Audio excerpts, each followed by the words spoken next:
নিজেকে একটু বড় দেখাতেই হোক কিংবা অন্য কোনো কারণে সার্জিস আলম আগে থেকেই পাঞ্জাবি পরতেন, কিন্তু ভোটের মাসখানেক আগ থেকেই এনসিপির অন্য নেতাকর্মীরা যেভাবে টুপি পাঞ্জাবি আশ্রয় নিচ্ছেন, চালাক জনতা মুচকি হাসছেন তাতে। আপনি নির্বাচনের কারণে টুপি পরছেন, এতদিন তো আপনার মাথায় টুপি ছিল।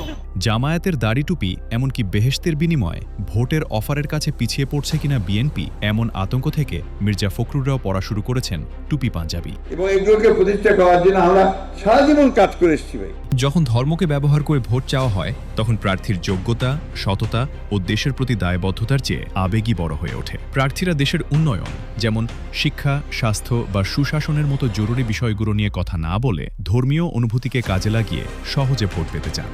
270টি আসনে মনোনয়নপত্র সাবমিট করেছে। এটি ভোটারদের সঙ্গে এক ধরনের ধোঁকাবাজি। এর ফলে রাজনীতিতে প্রায়শই অযোগ্য ও অসৎ লোকদের আসার পথ খুলে যায়, যা দেশের জন্য দীর্ঘমেয়াদী ক্ষতির কারণ হয়। তবে আশার কথা হলো, সাধারণ মানুষ দিন দিন এই চতুর কৌশল ধরে ফেলছে। তারা বুঝতে পারছে যে ভোটের আগে যারা ধর্মের বুলি আওড়ায়, নির্বাচন শেষ হলে তাদের অনেকেই আবার আগের রূপে ফিরে যায়। সম্প্রতি ঢাকা ৮ আসনের একটি ঘটনা এর বড় প্রমাণ। সেখানে একজন প্রার্থী নির্বাচনী প্রচারের জন্য টুপি পাঞ্জাবি পরেছিলেন। তখন একজন সাধারণ ভোটার তাকে সরাসরি প্রশ্ন করে বসেন, আপনি তো নির্বাচনের কারণে টুপি পরেছেন, এতদিন তো আপনার মাথায় টুপি ছিল না।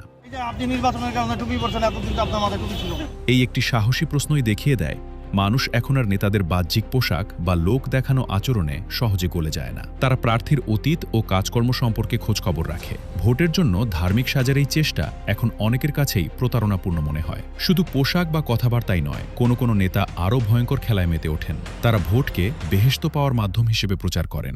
একজন নেতা তো এমনও বলেছেন যে তার কথাই নাকি আল্লাহর হুকুম। আবার কেউ কেউ সামান্য রাজনৈতিক বিষয়কে নবী রাসূলদের ত্যাগের সঙ্গে তুলনা করতেও দ্বিধা করেন না। এই ধরনের বক্তব্য সমাজে বিভেদ তৈরি করে এবং ধর্মীয় সম্প্রীতি নষ্ট করে। এসব কর্মকাণ্ড রাজনীতিকে কলুষিত করার পাশাপাশি ধর্মপ্রাণ মানুষের অনুভূতিতেও আঘাত হানে। যখন ধর্মকে ব্যবহার করে ভোট চাওয়া হয়, তখন প্রার্থীর যোগ্যতা, সততা ও দেশের প্রতি দায়বদ্ধতার চেয়ে আবেগই বড় হয়ে ওঠে।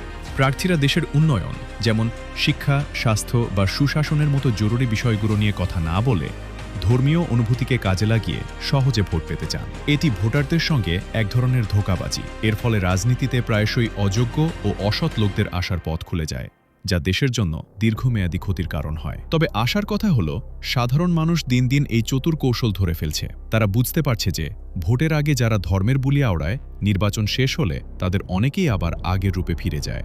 এই ধারাবাহিক ভণ্ডামি রাজনীতিবিদদের সম্পর্কে একটি নেতিবাচক ধারণা তৈরি করছে এবং রাজনৈতিক প্রক্রিয়ার ওপর আস্থা কমিয়ে দিচ্ছে।